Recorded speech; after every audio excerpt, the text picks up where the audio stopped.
Grabing init ngayon sa Kuwait. Grabing init. Sa 40 degree init ngayon. So, ayan.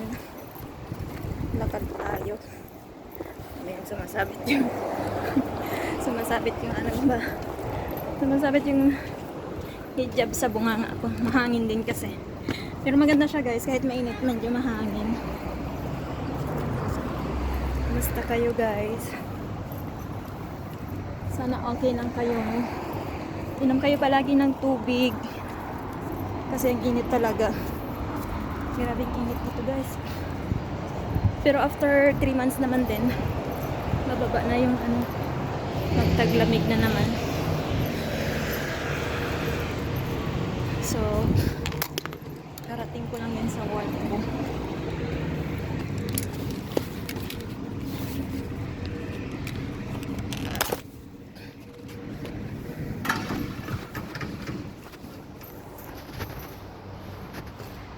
Thank you for watching guys. Kakarating na ako sa work ko. Elevator.